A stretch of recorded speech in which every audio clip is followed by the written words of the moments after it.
But DJ, last night, you officially became a member of the Secret Service. That's the coolest one, right? Yes, sir. Yeah. For the record, and this is disgusting, the president made a spectacle out of praising a young man who's thus far survived pediatric cancer. When Donald Trump says he's the greatest president after 30 days of chaos and hurting people since George Washington, give me a break. Trump's address crushes in the polls. Even CBS News has to report it. Says that the majority of viewers approved of what they heard last night. And I think the reaction universally has been very good. I think maybe the best that Trump has ever received. Certainly the best I think we've ever seen from him, because he captured the moment beautifully and viewers agreed. Here's what CBS said. The viewership was heavily Republican, but look at these numbers, baby. Views of Trump's speech among speech watchers, 76% approve, according to this poll. 23% disapprove, and that's like the AOCs and the Rashida Tlaibs. So here's the time spent on issues you care about. Boom, 63%, a lot. Issues you care about, Trump talked about it. 9%, he didn't talk about trans comic books in Peru. Party identification, 51% of the watchers were Republican, 27% were independent, 20% were Democrats. They were watching Markle. Speech made you feel, 68% said hopeful, 54% said proud, 27% said worried, 16% said angry. These are great numbers. And that's how we felt. We had DJ in the House who's going to lead the Secret Service now. In the speech, Trump was presidential, 74%, entertaining, 74%, inspiring, 71%, unifying, 62%, and divisive, 46%. More. Does Trump have a clear plan for inflation? 68% say yes to 32% saying no. Lots of people like the talk about the waste in government spending, immigration and the border, Ukraine and Russia, tariffs and more. Good numbers there. Trump described the crime problem accurately, according to 68%. Numbers are huge, saying having the congressman removed from the chambers, Congressman Al Green, should he have been removed? 76% say yes, they should. So further crosstabs there. Very good numbers for the president. The magazine called Reuters said the same thing. Combative Trump declares America is back. Voters agreed. April and others said, what'd you like about it? Says, well, the whole mass deportation effort resonates with me because you have a lot of Hispanics who were born here, naturalized legally, and then illegal immigrants give the rest of us a bad name, she says. Others had reaction. So good stuff happening there. Mike Johnson came out and shared his take in the aftermath. Here's what he had to say, standing behind the president during the address. Al Green was trying to interrupt the entire proceeding. But I'll just say this. If the Democrats want a 77-year-old congressman to be the face of their resistance heckling the president, then bring it on. But we couldn't allow that on the House floor, and so I had to eject him. I didn't want to do that. I hate that it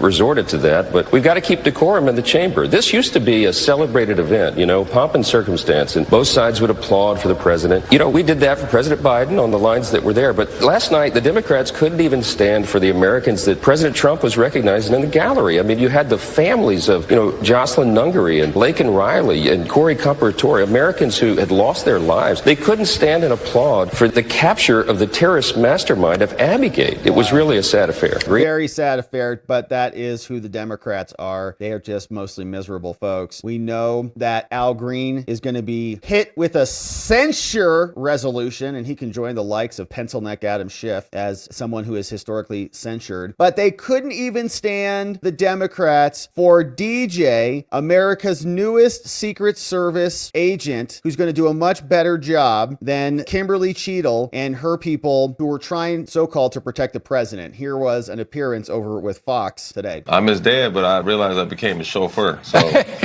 driving him around. I found him driving him all across the nation and relentlessly and tirelessly to get him there because the Texas Children is considering his swearings as a treatment. So we utilize that. And his brothers are actually his medical support, too. And so he's been sworn in by 909 different agencies. But DJ, last night, you officially became a member of the Secret Service. That's the coolest one, right? Yes, sir. Yeah. Yes, sir. Man, it is cool. Secret Service is pretty cool. Now, that was an amazing moment. Obviously, pretty emotional. I think a lot of people were even caught off guard. I was. What the heck is going on right now? And that kid's eyes bulged out there in front of everybody. Oh, was amazing. So some people, though, found it to be disgusting, like a disgusting person called Rachel Maddow. She said the following. For the record, and this is disgusting, the president made a spectacle out of praising a young man who's thus far survived pediatric cancer. But he might as die if the any president had something to do with that. This was in the midst of him praising Doge. Doge cuts, among other things, have cut off funding for ongoing research into pediatric cancer. So Trump is going to kill kids with cancer. And then he exploited a kid with cancer. And Rachel Maddow's very upset about it. You're like, do you even understand that it's about the kid, not about you? And it's about that moment for him and his family and about the inspiration that he provides to everybody. But of course, she turns it political, just like this lunatic, Nicole Wallace. She said the same thing, saying, well, she hopes little DJ lives a nice, fruitful life and he's not killed because of Trump. But I think this was a lesson in finding one thing that you let yourself feel. And I let myself feel joy about DJ. And I hope he's alive for another, 95 years, right? And I hope he lives the life he wants to live. He wants to be a cop. He knows what he wants to do. And maybe when you have childhood cancer, that crystallizes for you. And I hope he has a long life as a law enforcement officer. But I hope he never has to defend the United States Capitol against Donald Trump supporters. And if he does, I hope he isn't one of the 6 who loses his life to suicide. And I hope he isn't one who has to testify against the people who carried out acts of seditious conspiracy and then live to see Donald Trump pardon those people. Wow. And you can see in her face, she's like, man, this is such a good comment. Because this is what they say when they're around their cocktail tables at their Hollywood parties or whatever it is, right? She wraps up. I don't know where they broadcast from, but they go around and they just offer like these little snide comments around, like, Trump, maybe he didn't commit suicide, kill himself. Like, and everybody around her, so it was like, ooh, that's a good burn, Nicole. You got that one, She forgot, I think she's on national TV and the kid's 13 and he just had a very amazing moment. So she's like prognosticating, well, hopefully he's not dead in a month. Sheesh. What a miserable person. So speaking of another miserable person, here was Jasmine Crockett. Now she drops an F-bomb on here. So if you got little ones in the room, I'm going to do my very best to mute it when it happens. But here is what she sounded like last night. This is not what we should be doing. I don't even know why we fighting with Greenland. Why we fighting with Greenland? We fighting with Canada. We fighting with Mexico. Yet we in love with Putin. What is happening? Like, this is not America. This is a terrible nightmare. Somebody slap me and